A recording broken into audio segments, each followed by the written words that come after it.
She stood in the doorway of a burning building, holding their 4-year-old son against her chest. And the only man who could have saved her was across the city, laughing with a woman he never stopped loving. Kang Min thought power meant never looking back. He was wrong. The penthouse smelled like gunpowder and expensive cologne. Kang Min stood at the floor-to-ceiling window, Seoul's skyline bleeding neon below him, a city that feared his name. At 38, he ran the most powerful criminal syndicate in South Korea. 3 buildings, 12 districts. One word from him and men disappeared. He was not thinking about any of that. He was thinking about her. Ji-yeon, his first love. The woman his father had ripped from his life 15 years ago. The woman who had just walked back into Seoul wearing a red dress and a smile that still reached inside his chest and pulled. His phone buzzed. He ignored it.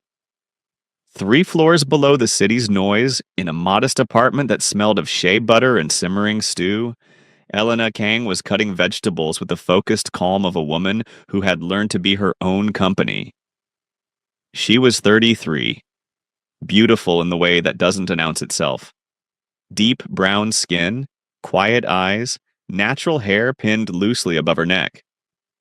She had a doctorate she wasn't using, a laugh she rarely deployed anymore, and a 4-year-old son named Jay who was currently arranging toy cars in a very specific order only he understood. "Mama," Jay said without looking up, "is Daddy coming tonight?" Elena didn't pause her chopping. "We'll see. Baby." It was the answer she always gave, soft enough to protect him, true enough to not be a lie. Her phone buzzed.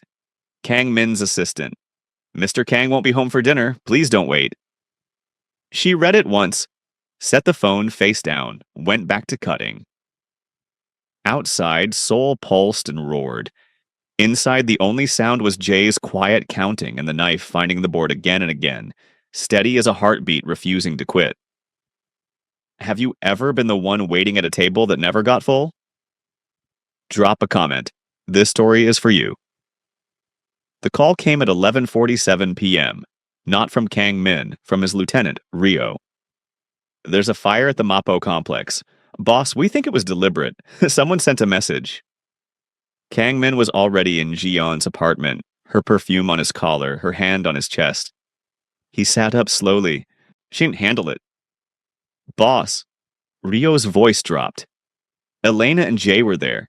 She took the boy to your mother's old unit tonight. The one you still own on the 4th floor." The room stopped. Every sound disappeared. Ji-yeon's voice, the city, his own breathing. "Say that again." "The building is burning, Min. Fire department is 10 minutes out. We can't reach Elena's phone." He was already moving. He drove through Seoul like a man possessed, running red lights, hands white on the wheel. Ji-yeon called twice. He didn't answer. The man who never panicked, who had sat across negotiating tables from killers without blinking, was unraveling at 120 kilometers per hour because his wife and son were inside a burning building, and he had been across the city laughing. He smelled the smoke before he saw the building. 3 floors fully consumed. Residents scattered on the street wrapped in emergency blankets. He shoved through the crowd screaming one word. "Jay." And then he saw her. Elena. Standing at the edge of the chaos, barefoot on cold concrete, Jay pressed against her chest, his small face buried in her neck. Her arm was burned, her dress was torn at the shoulder. But she was standing. She was always standing. Their eyes met across the smoke and noise. Hers were steady. Not relieved to see him, not angry, just tired. The kind of tired that has nothing to do with sleep. The hospital waiting room was white and humming. Jay had been treated for mild smoke inhalation and was now asleep across 2 plastic chairs, his toy car still clutched in his fist. Elena sat beside him, her burned arm freshly bandaged, staring at nothing. Kang Min sat 3 seats away, the closest she had allowed him. "Who set the fire?" she asked. Her voice was flat. "We're investigating." Was it connected to you? Silence. Kang Min. Possibly.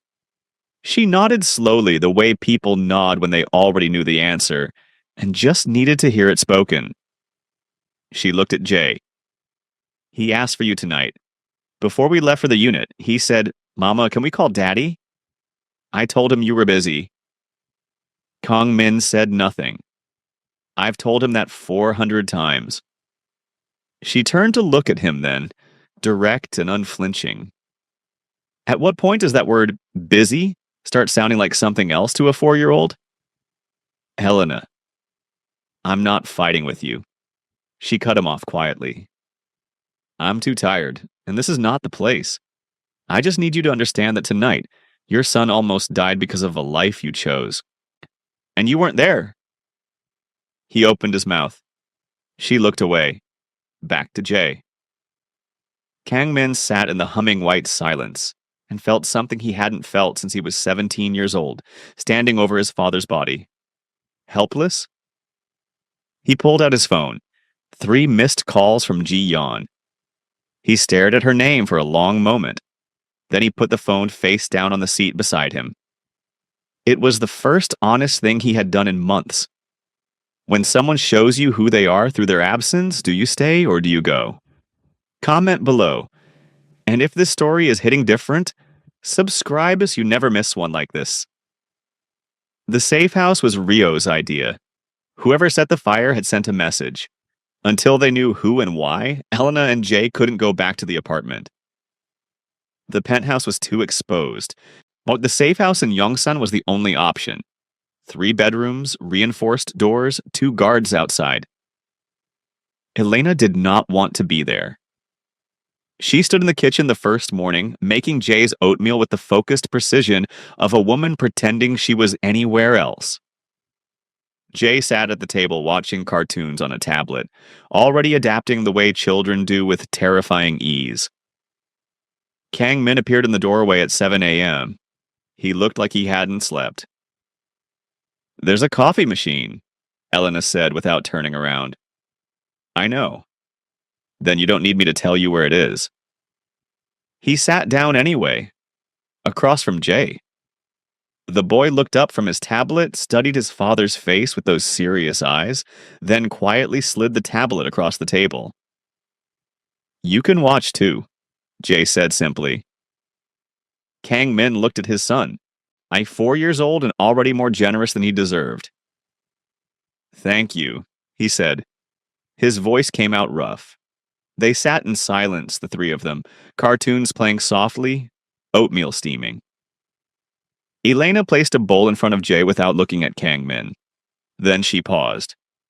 Set a second bowl down in front of him without a word. He looked at it, then he looked at her back as she returned to the counter.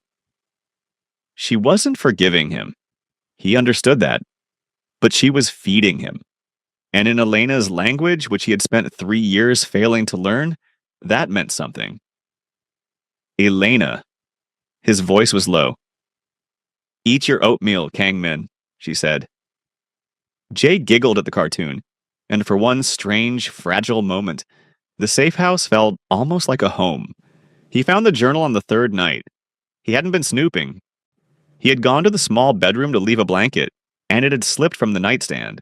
A worn navy notebook, pages fanned open. He should have left it. He didn't. Day 47 in Seoul.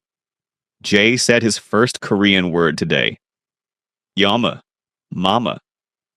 He said it to me and I cried in the bathroom so he wouldn't see. I didn't come here to fall apart. I came because Min needed someone who believed in him when the whole world was a weapon pointed at his chest. I still believe in him. That's the most inconvenient truth I own. He turned pages slowly, carefully, like each one might break. Day 203. He missed Jay's birthday, sent money. Jay doesn't understand money. He understands presents. I'm starting to think Min has forgotten the difference. Day 412. Ji Yan is back in Seoul. I know because he came home smelling like someone else's perfume and looked straight through me at dinner like I was furniture he'd stopped noticing. I didn't say anything. What is there to say? I knew who he was when I married him. I thought love was enough to make him choose differently. Maybe I was naive. Maybe I was just in love. Kang Min closed the journal. He sat on the edge of the bed in the dark, holding it in both hands. 214 entries. He didn't count them, but he felt their weight like physical mass. He had a wife who had crossed an ocean for him, learned his language, built a life in a city that didn't always want her, raised their son with grace and steel, and he had looked straight through her. He set the journal back exactly as he found it. Then he sat in the hallway outside her door for a very long time, not knocking, just present. Too late, but present. It was Jay who broke the walls down. Saturday morning, he climbed into Elena's bed at 6 a.m., then padded to Kong Min's door and knocked with one small fist until it opened. He looked up at his father with absolute seriousness. "Family breakfast," Jay announced. "I decided." Kang Min looked down at him. "You decided?" "Yes, Mama makes eggs, you make juice, I supervise." Elena appeared in the hallway, arms folded, one eyebrow raised. Their eyes met over Jay's head. Something moved between them, not quite a smile. Something older and more complicated. "You heard the supervisor," she said. They cooked together in the small kitchen. Kong Min didn't know where anything was and kept asking. Elena kept answering in clipped, precise directions. But somewhere between the eggs and the orange juice, something loosened. "You're cutting that wrong," she said. "I run a criminal empire." And yet. She took the knife from his hand, her fingers brushing his briefly. Neither acknowledged it. Jay supervised from his chair with great authority. After breakfast, while Jay napped, they sat on opposite ends of the small couch in a silence that had changed texture. Less like a wall, more like weather they were both standing in. "Why did you stay?" Kang Min asked quietly. "All this time?" Elena was quiet for a moment. "Because I don't do things halfway. And because Jay deserved a mother who didn't run from hard things." She paused. "But I want you to know, I had a life before you, a real one, and I can have one after." He looked at her. "I know." "I don't think you did," she said gently. "Until now." Ji Yeon came to the safe house on a Tuesday. Kang Min hadn't told her the address, which meant someone in his organization had. He stepped outside to meet her before Elena could see, but it was already too late. Elena stood in the doorway, still, watching. Ji Yeon was beautiful in the practiced way of women who have always known they were being watched. Sharp features, designer coat, the particular confidence of someone who believes she is the main character in every room. She touched Kang Min's arm. "I was worried. You stopped answering my calls." "This isn't the place," he said quietly. "Then when?" "You disappear for 2 weeks and—" "Ji Yeon." His voice was hard. "Not here." But Elena had already stepped back inside. Kang Min followed immediately. She was standing in the kitchen, her back to him, hands flat on the counter. "Elena, how does she know where we are?" "I don't know. I'll handle it." "How does she know where your son is sleeping, Kang Min?" He had no answer. She turned, and he saw it then. Not tears. Elena didn't perform pain, but a fracture. Something that had been holding, finally giving way under too much weight. "I defended you," she said. Her voice was barely above a whisper. "Inside my own head, every night. I told myself you were complicated, that the life made you distant, that underneath it you still chose us." She stopped. "I was building a case for a man who wasn't even in the courtroom. I'm here now. You're here because someone tried to kill your son, not because you chose to be." The sentence landed like a verdict. She walked past him to Jay's room. The door closed quietly. No slam. Just a soft, final click that was somehow louder than anything she could have shouted. He sat alone in the dark living room for 3 hours. Rio called. He didn't answer. Ji-yeon texted. He read it once and put the phone down. His empire, his organization, the machinery of fear and power he had spent 20 years building, none of it had anything useful to say to him right now. He thought about Elena's journal. Day 412. I thought love was enough to make him choose differently. He thought about Jay sliding his tablet across the table. You can watch too. He thought about the way she had handed him oatmeal without a word. Not forgiveness, just decency. And how he had mistaken her decency for permission to keep failing her. At 2 a.m., he stood outside her door. He knocked once. Softly. Silence. Elena. His voice came out stripped of everything. No authority, no armor. Just the name of the woman he had spent 3 years taking for granted. I'm not asking you to open the door. You don't have to. But I need you to hear me. He heard nothing from the other side. He continued anyway. I read your journal. I know I had no right. But I read it and I sat with every word and I want you to know. I knew who you were when I married you too. I just got too selfish to act like it. He paused. You crossed an ocean. You learned my language. You raised our son to be better than me. And I looked straight through you. His voice cracked in exactly one place. I'm not asking for another chance. I just needed you to know that I finally see you. The way I should have from the beginning. Silence. Then slowly the door opened. Elena stood in the frame, arms folded, eyes clear and searching his face the way Jay had searched it in the hospital, checking for truth. She didn't speak. She just stepped aside. He walked in. Some people have to lose everything before they can see what was always right in front of them. Has someone ever finally seen you?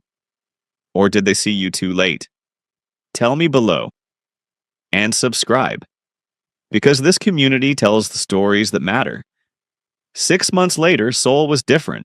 Not the city was exactly the same. Loud and glittering and indifferent. But the man standing in Jay's school doorway was not the same man who had stood at the penthouse window, watching the skyline like it owed him something. Kang Min had made 2 decisions the morning after he walked into Elena's room. The first, Ji-yeon was removed from his life cleanly, completely, and without drama. No explanation owed to the public. He simply closed that door the way Elena had once closed hers. Quietly, finally. The second, he began the slow, unglamorous work of choosing his family every single day. Not with money, not with gifts, with presents, with the dinner table, with Jay's bath time and Elena's morning coffee and the Saturday breakfasts that Jay still supervised with great authority. It was not a movie reconciliation. Elena did not fall back into his arms. She was not that kind of woman, and he was learning to love that about her completely. What she gave him instead was something harder and more valuable than romance. She gave him access to Jay's world, to her honest thoughts, to the small daily rituals of a life being rebuilt carefully on terms she set, at a pace she controlled. One evening he came home to find her on the couch, reading, Jay asleep across her lap. She looked up when he entered, said nothing, just shifted slightly on the couch, making room. He sat beside her, close enough to matter. She went back to her book. He looked at his son's sleeping face and felt something he hadn't felt in years. The specific peace of being exactly where you were supposed to be. Elena, he said quietly. Thank you. She turned a page. For what? For not becoming bitter. She was quiet for a moment. I thought about it, she said honestly. Bitterness is just grief that couldn't find the door. She glanced at him briefly. I found the door. He nodded. He understood. Outside, Seoul pulsed and breathed. Inside, a boy slept. A woman read. A man sat still. And for the first time in a very long time, the silence was not empty. It was full. She didn't stay because she was weak. She rebuilt because she was sure of who she was. And that was the thing he had never been able to outrun. The quiet, unshakable certainty of a woman who always knew her worth. Some men learn too late. Some, if they're very lucky and very honest, learn just in time. Before you go, if the story moved you, if you saw yourself in Elena's patience, in Jay's innocence, or even in Kang Min's slow awakening, hit that like button right now and share this with someone who needs to hear it today. And subscribe, because every week we tell the stories that the world overlooks. The quiet sacrifices, the slow breakdowns, the comebacks nobody saw coming. Now tell me in the comments, do you believe people like Kang Min truly change? Or does it always take a tragedy to make a blind man see? I read every single comment. Every one.